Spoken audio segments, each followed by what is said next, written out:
Michigan is 36.5-point favorites against UNLV. Catch the game at 3:30 p.m. Eastern from Michigan Stadium. Michigan's first 4 games of the year, all at Michigan Stadium, and they absolutely jam-packed again. 8 home games again for this Michigan team. We will be live though at 3 o'clock Eastern to do a pregame show. We'll be live the entire game. A little watch party, score, stats, live play-by-play, and your chat. Plus, we'll do our post-game show, instant reactions, the second the game is over. So let me know what you guys think on the score predictions. If you were watching this, it'll go out Thursday morning. Shane Johnson, I see you, baby. We're going to get you in that $5 super chat in a moment. Appreciate that. Predict the score. I just predicted 52-10 a moment ago. That is my score prediction for this game. So go down in the comments, live chat. Let me know your score prediction. Let's get to know this UNLV football team, all right? It is a roster that has been decimated and replenished by transfer portal players for their new coach, Barry Odom. You say, where do I know that name from? Well, if you follow Missouri football, which I'm sure you don't, he was their head coach for 4 years from 2016 through 19. Was with Arkansas as their DC last couple years. We're going to go more into Barry Odom here in just one moment.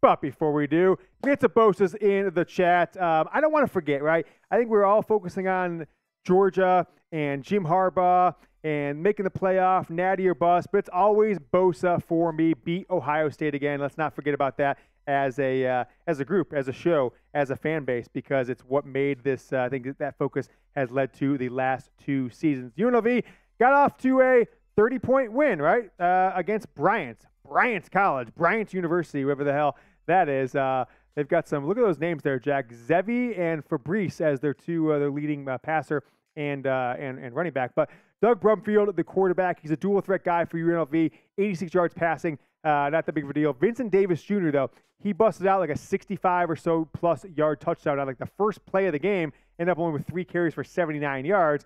And then Jacob DeJesus, 4 catches for 50 yards for this UNLV team. I think there's the things to consider when it says, okay, well, how good is this team? Where does Michigan stack up against them? They played a team called Bryant, the Bryant University Bulldogs, and even though they won by 40 points, their defense kind of stunk, and they really didn't let it up on offense when you consider. If you take out that first run of 60-plus yards, the first touchdown run, the first play or two, right, that takes their yards down to, 340 or so. Clearly some success running the ball, but not that much passing the ball. Bryant got some of the yards in the second half when maybe the game was out of hand, but both teams put up 409 yards, 2 turnovers for this UNLV team. And the new head coach gets his win in his debut after 3 years as Arkansas's DC. Barry Odom was 25-25 as Missouri's head coach in 4 seasons from 2016 to 2019, but only 13-19 in the SEC. He took over a 5-7 UNLV team that started off decent last year, right? They won 4 or so of their first 5 games, but they really struggled down the stretch of the season. Lost 5 of their went 5-7, lost 6 of their final 7 games last year. So kind of a retread hire. Barry Odom, surprisingly, he's been around for a long time. He's only in his mid to late 40s, 47 years old or something like that. So this is a reclamation project for him. Didn't really work out as his alma mater. He played at Missouri. He was a high school coach for a while. Then was a long-time defensive assistant. Got the head coaching gig. Didn't work out. Went over to Arkansas. And we'll see how kind of that shakes out. So more things to talk about here with my Michigan UNLV preview. I want to make sure you guys have all the information and know exactly what you're looking for when this game kicks off at 3:30 p.m. Eastern on Saturday on CBS. Michigan's first game ever, at least in the modern era of college football, in HD on CBS. Ohio State got the first, stab at it last week, and now Michigan will be on CBS as the Big Ten TV contract now shifts to CBS, NBC, and Fox. Some key personnel losses for this team. Aiden Robbins, 1,000-yard back, just over 1,000, 1,050 last year. He transferred to BYU, so he's gone. Okay, then they've got their star quarterback, Noel Williams. He's gone. He decides to go to Cal. Kyle Williams, their second leading wide receiver, but the guy who led them in receiving yards the last 6 games of the year, boom, gone, off to Washington State. So Michigan's been the benefit of some of this stuff, right? Not necessarily the group of 5, but guys who are on the biggest teams having some success, transferring in the transfer portal over to Michigan. UNLV kind of taking the brunt of that. They're getting the guys who are having success exiting, going on to bigger programs. They're kind of having to take the retreads from. They got a player or two from Georgia. They got a player from Michigan State that we'll talk about here in a second. So one more reminder, predict that score, Michigan, UNLV. Let's see if anybody can get it right. Nobody got it right last weekend. And I'm sure if you bet on Michigan like I did, you likely lost money. We're bringing back the Michigan Football Bet US jersey deal for another week. So go get started if you want to bet on Michigan. NFL gets started tomorrow night. Lions, baby, playing the Chiefs. That should be an awesome one. I can't wait to watch it. Go get going with Bet US, our sportsbook partner, 125%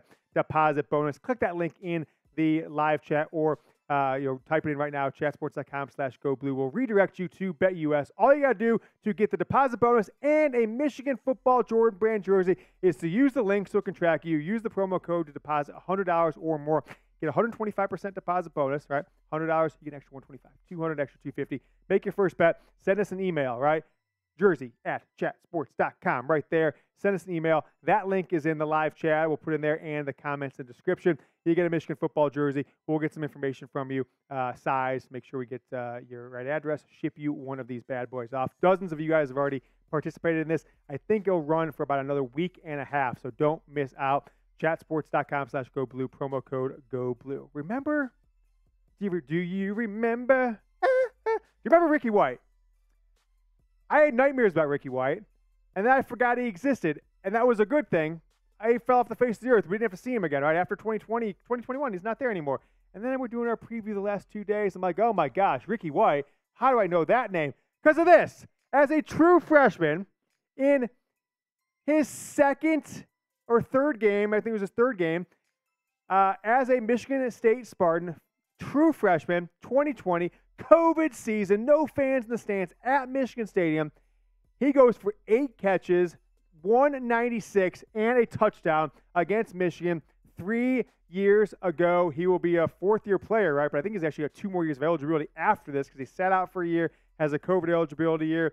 So he's actually got 2 more years after this. Ricky White, he owned Michigan as a true freshman. Michigan really needs to, they got to get that bad taste out of their mouth. So I think Michigan, if they're not remembering him, if for some reason Jesse Minter wasn't here, most of the coaches of the coaching staff weren't here at that time. Almost all the players weren't here either. So I hope Jim Harbaugh, even though he's not at the game, was like, oh yeah, I remember that Ricky White. Get some revenge, not in a bad way, right? Just lock him down. This guy better not have more than 3 or 4 catches. If he gets more than 50 yards, I think Michigan needs to take these things a little more seriously, get some revenge, shut his butt down. He owned Michigan as a true freshman and really was potentially one of the things that could have got Jim Harbaugh to lose his job had things not maybe shook out a little bit different after that 2020 season. Guys, we have done this for 2 years. Now this is year 3. I think Michigan has 24 wins and 1 loss when we have put this out there, the old, let's don't jinx it, put out the good vibes in the world. If you want Michigan to crush UNLV, I mean crush, look like the best team in the country, go ahead and like this video. All you're doing by saying that is, I want the good vibes. If I see Michigan have trouble, I'm going to see the list of likes, list of viewers, cross-reference them in Excel or something cool. See the list who didn't like it. You're going to hear from me. If you guys join or watch our live shows, we really appreciate the super chats. Everyone who gets a $10 super chat, they get on the end screen of the video. They get themselves on the Michigan football hard hats. There's a hard hat show. It's a working show. Thanks so much to John Blaze. He's getting a Michigan football helmet for winning the raffle. He donated like $600 between last Wednesday's show and then our watch party. But there were about 50 people who contributed and got in on the raffle. John Blaze just happened to have the most tickets, and so it was maybe unfair, but that's, I guess, what having the most tickets does for you. So thank you so much to him. If you have the interest in following along with our thoughts during Michigan UNLV, we're going to be live 30 minutes prior to the game on Saturday. Stick live for the entire 3.5-hour broadcast, and then about 45 minutes after, taking your questions the entire time, and then giving our instant reactions and doing the full post-game show after the game. So 3 o'clock, youtube.com/Michigan TV. Make sure you guys subscribe. Set yourself a calendar reminder for Saturday. UNLV's head coach, Barry Odom, praised Michigan when he talked to media yesterday. I went through all of his quotes, and there's really 2 that I pulled out and deciphered out what Barry Odom said on this Michigan team. First part of it right here. So he says they're explosive on offense. Okay, cool. Obviously, they've got the skill and the scheme to stress you in every area: run game, pass game, play action, moving the pocket, quarterback, run game. They do it all, and they do it at a very, very high level. We've got to be in a position to be able to load the box and try and get them to stop the run. If they've got a weakness, I haven't found it. They're a really solid and great team. So some praise from Barry Odom on Michigan heading into this game. Now, he knows what good teams look like, right? He was a head coach in the SEC for the better part of 4 seasons, was a defensive coordinator in the SEC for the last 3 seasons. So he spent the last 7 years in the SEC, facing the Alabamas of the world, the Georgias, etc. So, don't take that as just, coach speak in any way. I think Barry Odom definitely knows what a championship team looks like. Some more losses to kind of talk about, right? The top returning players, after all these guys left in the transfer portal, the top returning players for this team, Ricky White, who we've talked about there, and Doug Brumfield, their quarterback. He didn't put up big numbers, like 86 yards passing, but had a pretty good year last year. Held off some transfers in the 2022 season. The guys that transferred from Tennessee, another transfer from a big school, and kept the job. He's a dual threat guy. So don't be surprised if he tucks and runs against Michigan, gets 5 yards, 10 yards, 20 or 30 yards. I don't think he's running 50, 60 yards Bernard Robinson style down the sideline. But this offense can do some things. I think their defense is fairly lackluster. But with Barry Odom being a defensive-minded coach, they probably have a game plan at least that can limit Michigan in certain ways. Last week we saw East Carolina really focus on stopping the run. What Michigan do? Properly react to it. Absolute lightning dots all over the field from JJ McCarthy. One to keep an eye on, Vincent Davis Jr. transferred in from Pitt, as we said. First series of the game, went 60-plus yards for a touchdown. Only was in there for 3 carries, 70-plus yards, and that touchdown last week. He is a speedster. He can do some things, so keep an eye out for him. What did I say from him? He had 1,813 yards. There we go on screen. 1,813 yards in 4 seasons and 17 touchdowns at Pitt. Was never really the feature, this top back. Did have 600 yards a couple years ago, but was always in the mix, especially the last 3 seasons. Transferring over to UNLV, getting himself a shot to be in the starting lineup. How about the quarterback?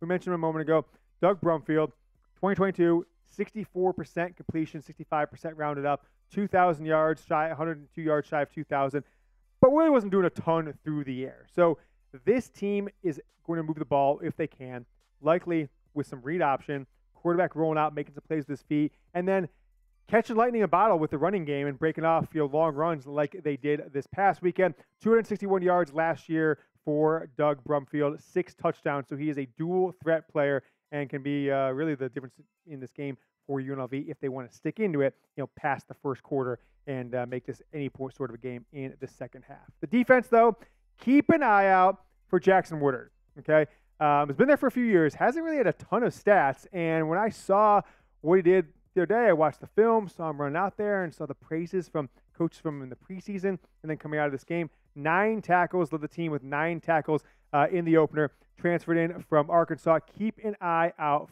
for him.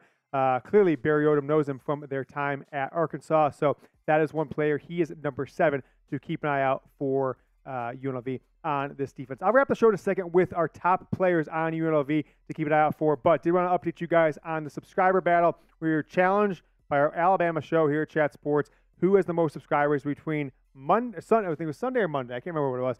I think it was Sunday through Friday. So midnight on Friday, we are 23 ahead of them, 49 to 26. So if you can, subscribe if you haven't yet. Subscribe now. Help us win this battle. Bragging rights, and hopefully Alabama gets the loss. I don't know. I'm not rooting for Texas necessarily, but I would like to see them win so Alabama could be knocked down. I know Texas is going to blow a game here after that. Subscribe. Help us win this subscriber battle. UNLV's top players. All right, Vincent Davis, who shows you what he can do. 60-plus yard touchdown run. Ricky White, the Michigan killer, murdered Michigan as a true freshman. Doug Brumfield. And then you go over to the defensive end. All right, we told you about one player there. Frederick Tompkins, linebacker. He's a senior. Keep an eye out for him. And then Jalen Dixon was really their best defensive player, at least I thought, coming into the season, but didn't have any stats. Right? He played. I'm like, oh, maybe he was injured. Did not play? No, he played. He just didn't have any stats against Bryant this past weekend. So I didn't watch the entire game, and I really don't have any inside access to UNLV. Expect him to be back. They say he's participating this week in practice. He'll be in the game, so keep an eye out for Jalen Dixon on the defensive end. One more time, we are live 3 o'clock Eastern with our pregame show on Saturday. Subscribe now, Michigan UNLV. Watch party time. Make sure you guys subscribe, youtube.com/Michigan TV. I want to ask you this question before we get on to the rest of our show here. If you're watching live or on demand, let's go out on Thursday morning. Is better time for these live shows on Wednesday? Kind of narrow it down to 2. Jack, we should put this as a live poll here in a second. If you want 5 o'clock Eastern, like we had the last 2 weeks, give me an A in the comments. If you wanted to switch up, like we're doing this week, to prime time Michigan football report, 8:30, give me a B. So A or B. The live chat's got a couple A's coming in from Zaire, Jason Sloan with a B, so a little bit in the B. So let me know down in the comments. We're just going to really base it on what you guys think going forward after today. So give me an A or a B.